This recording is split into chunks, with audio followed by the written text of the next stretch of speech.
इस दीक्षांत समारोह में उपस्थित झारखंड के राज्यपाल श्री संतोष गंगवार जी, झारखंड सरकार में राजस्व, निबंधन एवं भूमि सुधार मंत्री श्री दीपक बिरुआ जी, NIT Jamshedpur board of governance के अध्यक्ष श्री सुनील अलग जी, निर्देशक प्रोफेसर गौतम सूत्रधर जी, गणमान्य अतिथियों, संकाय सदस्य, अभिभावकगण, प्रिय विद्यार्थियों, देवियों और स्वजनों, नमस्कार, जुहार। झारखंड के प्रमुख औद्योगिक केंद्रों में स्थित राष्ट्रीय महोत्सव के इस संस्थान में आप सबके बीच उपस्थित होकर मुझे हार्दिक प्रसन्नता हो रही है। पिछले 65 वर्षों से ये संस्थान विज्ञान और तकनीकी के प्रचार एवं महत्वपूर्ण भूमिका निभा रहे हैं। इसके लिए मैं इस संस्थान से जुड़ी सभी पूर्व और वर्तमान विद्यार्थियों, शिक्षकों और प्रशासकों की बहुत बहुत सराहना करती हूँ। मैं आज के दीक्षांत समारोह में पदक और उपाधि प्राप्त करने वाले सभी विद्यार्थियों को हार्दिक बधाई देती हूँ। दीक्षांत समारोह में उपाधि प्राप्त करना कई वर्षों की उपाधि के लिए आपकी मेहनत और परिणाम है। ये आपकी उपलब्धियों का उत्सव मनाने और भविष्य के लिए नई संकल्प लेने का अवसर है। लेकिन आज मुझे लगता है क्योंकि साल भर के संघर्ष, परिश्रम, अनिद्रा होकर के जो परिश्रम आप किए हैं, आज मुझे थोड़ा इतना उत्साह नहीं लग रहा है। आज मैंने देखा जो 2 बच्चों को हम गोल्ड मेडल दे रहे थे, 2 लोगों को मैं डिलीट दे रहे थे, कोई बच्चे ताली नहीं बजाए। मुझे लगा कि बच्चों को शायद मना किया गया है। नहीं, बच्चे थोड़ा टायर्ड हो गए हैं, कहीं अभी 3 बज गया, भूख लग रहा होगा, तो बच्चे ताली बजाए नहीं। कहते हैं देना है तो लेना है। उनके टाइम पे ताली नहीं बजाए, फिर आपके टाइम पे कौन ताली बजाएगा? आज खुशी का माहौल है, आज पूरा उत्साह का माहौल होना चाहिए। यहाँ तो मुझे लगता है ये पर मातम सा चल जाए, पूरा चुपचाप। अभी बताया गया है कि हम महिलाएं जो बालिकाएं ज्यादा बालकों से ज्यादा अच्छा करते हैं। बालिकाएं भी तालीम पता नहीं भाइया लोग हम लोगों को साढ़े गुस्सा करेंगे, इसीलिए थोड़ा थोड़ा ताली बजाओ।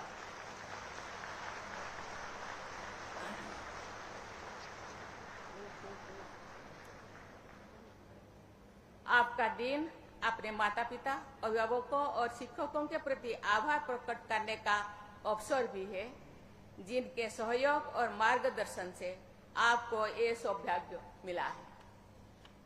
मैं इस समारोह में मानद उपाधि से सम्मानित हुए स्वामी गोविंद देव गिरी जी और रविंद्र कुमार बेहरा जी को भी बहुत बहुत बधाई देती हूँ। प्रिय विद्यार्थियों, NIT जैसे प्रतिष्ठित संस्थान से शिक्षा प्राप्त करना अपने आप में एक उपलब्धि है। इस क्षेत्र में उपलब्ध प्रचुर प्राकृतिक संसाधन एवं सुप्रसिद्ध उद्यम NIT जमशेदपुर को और भी विशेष बनाते हैं।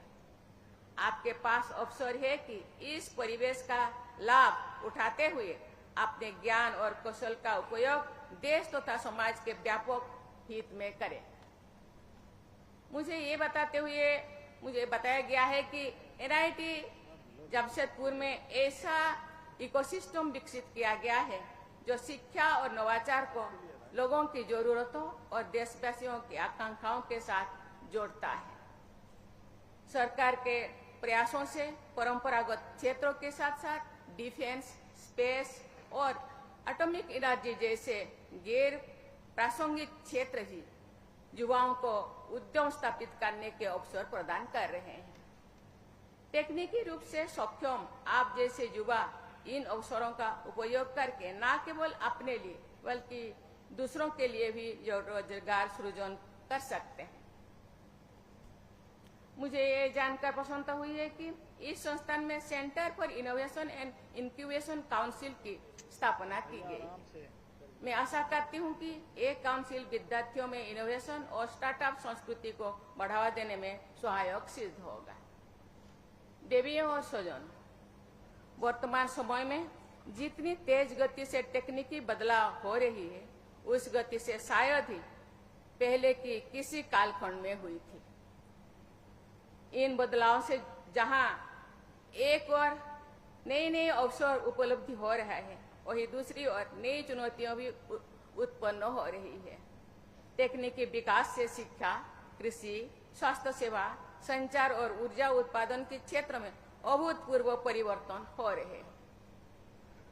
लेकिन आधुनिक तकनीकों का दुरुपयोग करके साइबर अपराध में वृद्धि हो रही है और ई वेस्ट से पर्यावरण का नुकसान हो रहा है।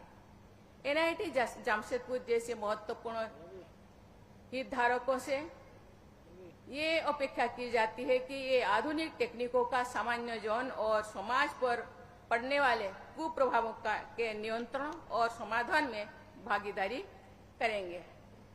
ये न केवल समाधान खोजेंगे, बल्कि अन्य संस्थानों और उद्यम जगत के साथ सहयोग करके उन संस्थानों को सतत और स्थायी समाधान में बदलाएंगे। हमारे सामने कई ऐसे चुनौतियां हैं जिनका सामना करने के लिए मल्टी स्टेक होल्डर अप्रोच के साथ आगे बढ़ने की आवश्यकता है। उदाहरण के लिए सस्टेनेबल एनर्जी डेवलपमेंट या वेस्ट मैनेजमेंट के लिए इंजीनियर्स द्वारा टेक्नोलॉजी का विकास तो किया जा सकता है, लेकिन उस टेक्नोलॉजी को आर्थिक और सामाजिक रूप से व्यवहारिक बनाने में अर्थशास्त्रियों, समाजशास्त्रियों और उद्योग जगत की अहम भूमिका होती है।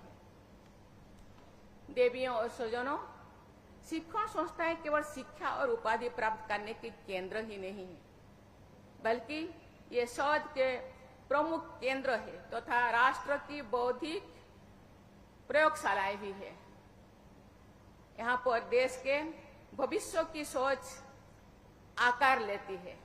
एनआईटी जैसे संस्थानों में शिक्षित इंजीनियर्स को ऐसे नेशन बिल्डर्स की भूमिका निभानी चाहिए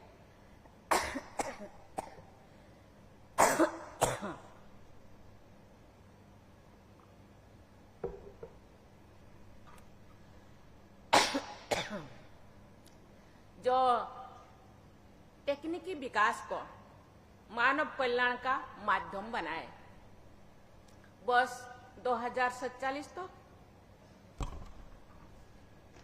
किसी भी उच्च शिक्षण संस्थान की प्रतिष्ठा केवल उनकी रैंकिंग या प्लेसमेंट से नहीं होनी चाहिए, बल्कि ये भी ध्यान में रखना चाहिए कि वो संस्थान और उनके विद्यार्थी समाज और राष्ट्र के लिए किस प्रकार योगदान दे रहे हैं। वर्ष 2047 तक हमने भारत को एक विकसित राष्ट्र बनाने का लक्ष्य रखा है। इस लक्ष्य की प्राप्ति में रिसर्च, इनोवेशन और स्टार्टअप कल्चर को बढ़ावा देना तथा युवाओं को स्किल्ड वर्कफोर्स के रूप में विकसित करना अत्यंत महत्वपूर्ण है। भारत सरकार रिसर्च, इनोवेशन, स्टार्टअप्स को बढ़ावा देने के लिए अनेक योजनाएं चला रहे हैं। एनआईटी जैसे अग्रणी संस्थानों को रिसर्च और इनोवेशन पर और अधिक ध्यान देना चाहिए। आपके ये योगदान के बल पर भारत एक नॉलेज सुपर पावर के रूप में स्थापित हो सकेगा। प्रिय विद्यार्थियों, विकसित भारत का सपना केवल ऊंची इमारतों या शक्तिशाली अर्थव्यवस्थाओं के रूप में पूरा नहीं होगा, बल्कि एक ऐसे समाज के निर्माण से होगा जिसमें अंतिम पायदान पर खड़े व्यक्ति के पास भी अवसर की समानता और गरिमापूर्ण जीवन जीने की सुविधा हो। आपकी शिक्षा और ज्ञान को तभी सफल माना जाएगा जो उसका लाभ जन सामान्य तक पहुंचे। जब आप संवेदनशीलता के साथ तकनीकी कौशल का प्रयोग करेंगे तो आप इस लक्ष्य को प्राप्त करने में सफल रहेंगे। आपको याद रखना चाहिए कि बिना करुणा के किया गया आविष्कार केवल एक मशीन विकसित कर सकता है, लेकिन करुणा से प्रेरित नवाचार समाज के लिए एक वरदान सिद्ध हो सकता है। भविष्य में आपके सामने कई चुनौतियां आएगी। उस समय आपका चरित्र बल और आपके नैतिक मूल्य ही आपके सबसे प्रभावी मार्गदर्शक होंगे। आपको मेरी सलाह है कि सफलता को केवल बड़े पैकेज या ऊंचे पद से नहीं मापे, बल्कि इस आधार पर उसका आकलन करें कि आपके ज्ञान या कार्यों से कितने लोगों के जीवन में सकारात्मक बदलाव आ रहा है। मैं आप सबके अत्यंत उज्जवल भविष्य की कामना करती हूँ। मुझे विश्वास है कि आप अपनी प्रतिभा और परिश्रम से न केवल आपका और अपने परिवार का बल्कि समाज और राष्ट्र का भी गौरव बढ़ाएंगे। आप सब भारत को एक समावेशी और समृद्ध राष्ट्र के रूप में प्रतिष्ठित करने में अपना योगदान देंगे। मेरी शुभकामनाएं आपके साथ हैं। बहुत बहुत धन्यवाद। जय हिंद, जय भारत।